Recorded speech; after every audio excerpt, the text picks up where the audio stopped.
আসসালামু আলাইকুম রহমতুল্লাহি অবরকাতুহ। সম্মানিত দর্শক, বর্তমান ইউনূস সরকারের যে কলঙ্ক রয়েছে, যে পরাজয় রয়েছে, যে ব্যর্থতা রয়েছে এবং যে কারণে আগামীতে এই সরকারকে ধিক্কৃত হতে হবে, জবাবদিহির আওতায় আসতে হবে এবং মানুষের ঘৃণা এবং ক্রোধের উপলক্ষ হতে হবে। তার মধ্যে প্রধান কারণ হলো এই সরকার মবতন্ত্র এটাকে একটা সময় প্রমোট করেছে অথবা মব সন্ত্রাসকে তারা মেনে নিয়েছে।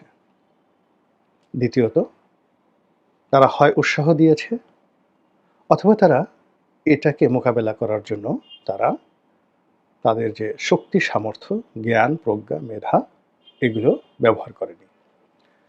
ফলে এই সরকারের গত ১০ মাসে দেশের ব্যবসা-বাণিজ্য, অফিস-আদালত, কোর্ট-কাচারি, দেবালয় থেকে সেই পতিতালয়, সোয়ারী ঘাট থেকে গুদারা ঘাট, ইসলামপুর থেকে আক্কেলপুর, সব জায়গা মিলিটারি নিয়ন্ত্রণে ছিল না, পুলিশের নিয়ন্ত্রণে ছিল না, জনগণের নিয়ন্ত্রণে ছিল না, সরকারের নিয়ন্ত্রণে ছিল না, সেখানে মবের নিয়ন্ত্রণে ছিল। এবং সে কি মব? যারা মব সন্ত্রাসী, তারা যাকে টার্গেট করেছে তিনি যদি বিশ্ববিদ্যালয়ের ভাইস চ্যান্সেলর হন, ডাজ নট ম্যাটার। আর মবকারী যদি ওই বিশ্ববিদ্যালয়ের একজন ঝাড়ুদার হন, কোনো বিষয় না। বিশ্ববিদ্যালয়ের ভাইস চ্যান্সেলর কলার ধরে চট থাপ্পড় দিয়ে তারপর তাকে ঘাড় ধরে বিশ্ববিদ্যালয় থেকে বের করে তার পছন্দের মানুষকে, অর্থাৎ সেই বিশ্ববিদ্যালয়ের ঝাড়ুদারের পছন্দের মানুষকে ভাইস চ্যান্সেলর হিসেবে বসিয়ে দেওয়া হলো। একই ঘটনা ঘটেছে হাই স্কুলে, প্রাইমারি স্কুলে, মাদ্রাসাতে, মসজিদে, মন্দির, গির্জা, প্যাগোডা, এমনকি প্রাইভেট ব্যবসা প্রতিষ্ঠানগুলোতে। মব সন্ত্রাসীরা টেলিভিশন স্টেশনে হামলা চালিয়েছে। সব কিছু দেশের বড় বড় টেলিভিশন স্টেশনগুলোর কম্পিউটার, কিবোর্ড, ঝাড়ু, বদনা, তারপর চেয়ার, টেবিল সব কিছু নির্বিচারে লুট করে নিয়ে গেছে। এরপর তারা বড় বড় কর্পোরেট হাউসে ঢুকেছে, সিন্দুক ভেঙে টাকা নিয়ে গেছে, চেক বই নিয়ে গেছে, অফিস ছিনতাই করেছে, অনেক মালিককে জিম্মি করে কোটি কোটি টাকা তারা নিয়ে গেছে। এরপর পেশাজীবী সংগঠনগুলো, সেটা উকিল হোক, মুক্তার হোক, জজ হোক, ব্যারিস্টার হোক, যাদের সঙ্গে আওয়ামী লীগের সম্পর্ক ছিল, তাদের সবার অফিস, চেম্বার, বাসভবন সব জায়গাতে আক্রমণ করে মব তৈরি করে যার যেটা দরকার সেটা করেছে। যেখানে ধর্ষণ দরকার ধর্ষণ করেছে, যেখানে লুট করেছে, যেখানে মারধর করা দরকার মারধর করেছে। মানে এক অদ্ভুত বিশৃঙ্খলা। আমাদের এই বাংলায় একসময় বলা হতো মগের মূল্য। মগ জলদস্যু মানে নৌপথে এই আরাকান এই অঞ্চলের উপজাতি, মগ উপজাতি, তারা আমাদের চট্টগ্রাম, পার্বত্য চট্টগ্রাম, বরিশাল, পটুয়াখালী, নোয়াখালী, হাতিয়া, সন্দ্বীপ এই বিস্তীর্ণ উপকূলে ডাকাতি করত। মগরা যখন করত, পর্তুগিজরাও কিন্তু এখন যারা পর্তুগালের নাগরিক তারাও করত। কিন্তু মগদের যে ডাকাতি এটা ছিল ভীষণ রকম, মানে যাকে বলা হয় ইতিহাসে এরকম নির্মমতা আর ঘটেনি। তারা মেয়েদেরকে ধরে নিয়ে যেত, শিশুদেরকে ধরে নিয়ে যেত এবং নিয়ে তারা ইংরেজদের কাছে, ওলন্দাজদের কাছে, পর্তুগিজদের কাছে, বিদেশিদের কাছে তারা বিক্রি করত।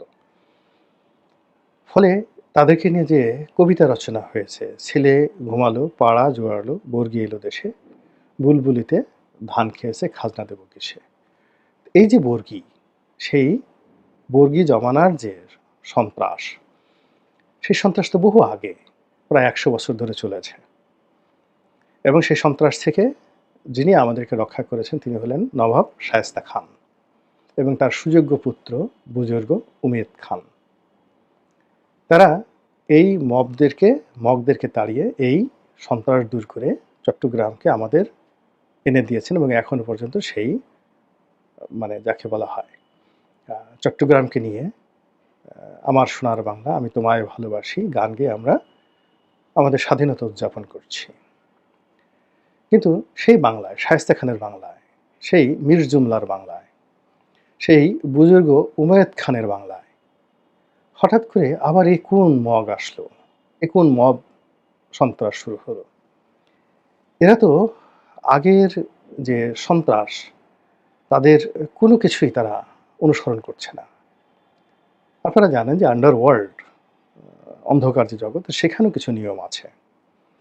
যারা চুরি করে, চোরের কতগুলো ধর্ম আছে, যে তারা বাড়ির আশেপাশে ৪০ ঘরের মধ্যে চুরি করে না। বা যারা ডাকাত, তারা আরেকটু ধর্মপরায়ণ, তারা নিজ গ্রামে কখনো ডাকাতি করে না, ভিন্ন গ্রামে গিয়ে তারা ডাকাতি করে। এবং তাদের আরও একটা আগে ছিল, সেটা হলো তারা সাধারণত বর্ষাকালে ডাকাতি করত, এর বাইরে তারা ডাকাতি করতো না। কিন্তু এখন কি হলো? এই যে ডাকাতি, এই যে লুটপাট, এই যে সন্ত্রাস, এর তো কোনো নিয়ম নাই। এবং এই মানে সন্ত্রাস দমন করার জন্য আমাদের বুজুর্গ উমেদ খান নাই, শায়েস্তা খান নাই, আমরা কি অবস্থায় পড়লাম? গত 10 মাস ধরে পুলিশের আইজি কত বড় বড় কথা বললেন, তারপর ঢাকা মেট্রোপলিটন পুলিশের কমিশনার কত সুন্দর কথা বললেন, স্বয়ং ডক্টর মোহাম্মদ ইউনূস, তার ফেরেশতার মতো সঙ্গী সাথীরা কত সুন্দর সুন্দর কথা বললেন, বাংলাদেশে মব আর করতে দেয়া হবে না। তারপর আমাদের সেনাপ্রধান, তিনিও বললেন যে বরদাস্ত করা হবে না। এবং সেনাপ্রধান যে ভাষায় কথা বললেন, আমার কাছে তো মনে হলো যে সেনাপ্রধানের সেই বক্তব্য শোনার পর যারা মব সন্ত্রাসী, ওই দিনই তাদের কিডনি গলে পানি হয়ে গেছে এবং তাদের অন্ডকোষ ভয়ে সেই পেটের মধ্যে ঢুকে গেছে। তারা আর জিন্দিগিতে সেই মব করতে সাহস পাবে না, বরং তারা এখন হাসপাতালে যাবে, গিয়ে ওই যে ভয়ে যে তাদের অন্ডকোষ বিচি তাদের যে পেটের মধ্যে ঢুকে গেছে, ওটা এখন বের করে আনার জন্য তারা চেষ্টা করবে। কিন্তু একই, এই যে 2024 সনের জুলাই আগস্টের যে বিপ্লব, সেই বিপ্লবের পর যে মব সন্ত্রাস, সেটা এসে 1 বছর পর 2025 সনের জুলাইতে এসে মনে হলো যেন মানে সুদে আসলে ঝাঁপিয়ে পড়েছে। আপনারা দেখেছেন যে অনেকগুলো থানা, সে থানায় যারা কর্মকর্তা রয়েছেন, যারা ভুক্তভোগী, তারাই বলতে পারেন। যে খবরগুলো সামনে এসেছে সেটা হলো এই মব সন্ত্রাসীরা, তারা খুলনা মহানগরের যিনি পুলিশের প্রধান, মেট্রোপলিটন পুলিশ কমিশনার, তার কার্যালয়ে তালা লাগিয়ে দিয়েছে। বলছে এই পুলিশ কর্মকর্তা এখানে থাকতে পারবে না। সর্বশেষ চট্টগ্রামের পটিয়া থানাতে একজন নিরপরাধ ব্যক্তিকে বলা হলো যে এ আওয়ামী লীগ করে, তাকে পুলিশে দেওয়া হোক।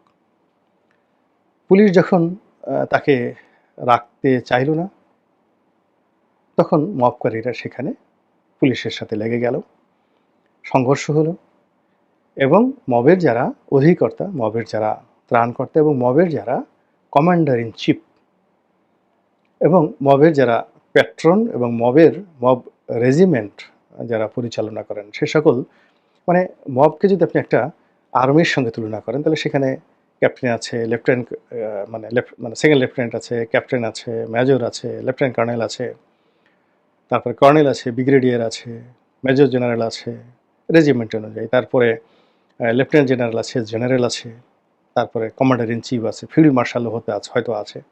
মানে মবটাকে যদি আপনি একটি ক্রেসির সঙ্গে তুলনা করেন, ব্যুরোক্রেসির সঙ্গে তুলনা করেন, তো দেখা গেল পটিয়াতে যে ঘটনা ঘটলো, বেচারা ওসি এই পুরো মব রেজিমেন্টের কবলে পড়লো। সেখানে কমান্ডার ইন চিফ থেকে শুরু করে একেবারে তাদের যে রেজিমেন্টের একেবারে জুনিয়র সদস্য সারা বাংলাদেশে হই হই রই রই করে এমন একটি অবস্থা সৃষ্টি করলো যে 2025 সনে এসে আবার নতুন করে মবের জয় জয়কার শুরু হয়ে গেল, ভীষণ রকম জয় জয়কার।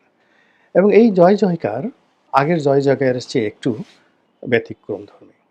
এর কারণ হলো জুলাই এবং আগস্টকে কেন্দ্র করে কিছু অঘটন ঘটানোর জন্য, সেটা বঙ্গভবন কেন্দ্রিক, সেটা জেনারেল ওয়াকার কেন্দ্রিক, সেটা সেনাবাহিনী কেন্দ্রিক, সেটা পুলিশ কেন্দ্রিক, সেটা আওয়ামী লীগ নিধন কেন্দ্রিক, আর অনেক কিছু মানে কেন্দ্রিক যে প্ল্যান হচ্ছে, প্রোগ্রাম হচ্ছে, এবং যখন মব সন্ত্রাসীরা দ্বিধাগ্রস্ত যে তারা অতীতের মতো বিজয়ী হতে পারবে কিনা, এখানে পুলিশ গুরুত্বপূর্ণ ভূমিকা পালন করবে কিনা, বা তারা সামনে এগোতে পারবে কিনা, এগুলো নিয়ে যখন তারা খুব দ্বিধাগ্রস্ত, ঠিক সেই সময়টিতে পটিয়া থানা আক্রমণ, পুলিশের সাথে মব সন্ত্রাসীদের বাহাস, লড়াই, এবং সেখানে মবক্রেসির যে রেজিমেন্টাল ফোর্স রয়েছে তাদের যে বিজয়, এটি মব সন্ত্রাসকে একটা নতুন মাত্রা দিয়েছে। এটা একটা বিশাল বিজয়। নেপোলিয়ন বোনাপার্ট এর যে বিজয়, হানিবলের যে বিজয়, কিংবা জুলিয়াস সিজারের যে দ্য ব্যাটেল অফ ক্যান্নাই, ওইরকম একটা বিজয় এই the battle of Patiya mob সন্ত্রাসীদের। এখন এই মব সন্ত্রাস আগামী কয়েক মাসে কোথায় যায়, এটি হলো দেখার বিষয়। এখানে একটা সবচেয়ে বড় বিষয় হলো যে যখন একটা দেশে অরাজকতা চলে, এবং এটা দীর্ঘ মেয়াদে অভিশপ্ত অরাজকতা চলে, যে অরাজকতা থেকে বের হওয়ার কোনো লক্ষণ নেই, সেখানে দুটো প্রাকৃতিক লক্ষণ দেখা পড়ে, যে একটা সমাজ পচে যাচ্ছে, একটা সমাজে দুর্ভিক্ষ দেখা দিবে, একটা সমাজ আল্লাহ রাব্বুল আলামিনের গজবের মধ্যে পড়বে। এটা প্রকৃতিতে ফুটে ওঠে দুটো কর্মকাণ্ডের মাধ্যমে।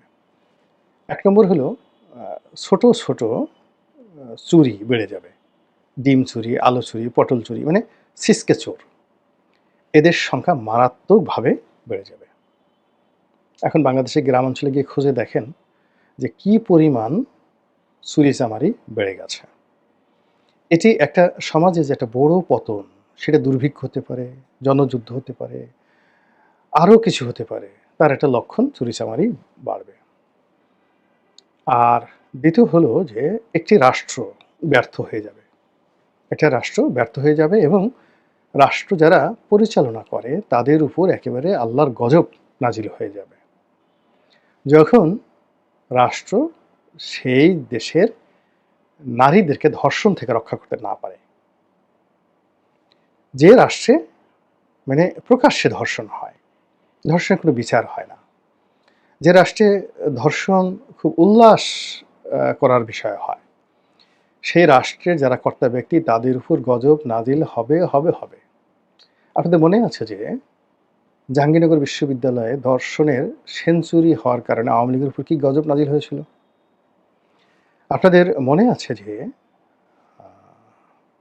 সেই যে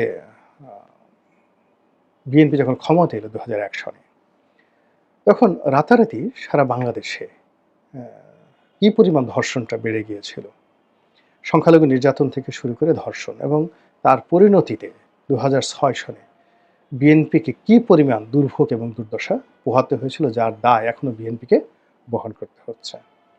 তো একদিকে মব, তার সঙ্গে সঙ্গে যেভাবে সিরিয়াল ধর্ষণ, লোমহর্ষক গ্যাং ধর্ষণ, মানে গ্যাং রেপ,